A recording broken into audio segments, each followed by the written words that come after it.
প্রতিবাদ হলো অস্ত্র।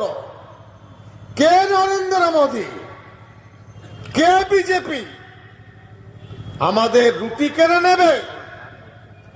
ইতিহাস বলছে ভারতের স্বাধীনতায় বিজেপির কোন আরএসএস এর অবদান নেই।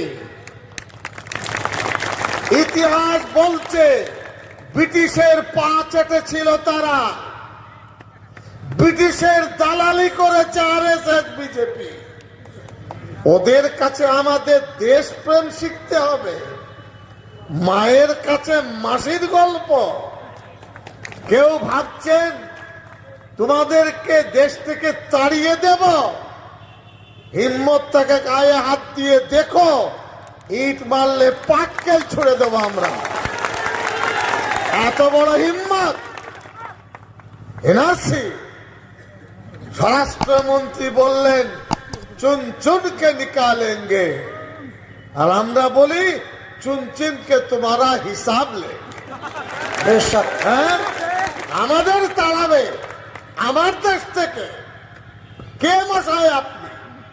বাজার গরম করছেন, একটা বাঙালির গায়ে হাত দিয়ে দেখুন না চিড়ি চ্যাপ্টা হবেন কিনা।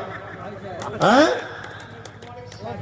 এনআরসি হলো, পারলো না, পিছিয়ে গেল, থুতু চেটে খেতে হলো।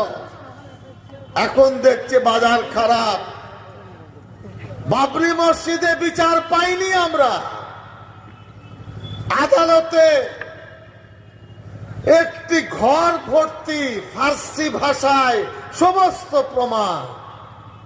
তারপরেও প্রধান বিচারপতি ফসকে গেলেন, পিছলে গেলেন, বিচার পাইনি। ডাকাতের ডাকাতি প্রমাণ হলো, খুনির খুন প্রমাণ হলো, বিচারপতি বললেন তুমি বেকসুর খালাস। বাবরি মসজিদেও ঠিক তাই হলো। আমরা দুঃখিত, ভারতে জমি নেই, মসজিদে মন্দির করতে হবে।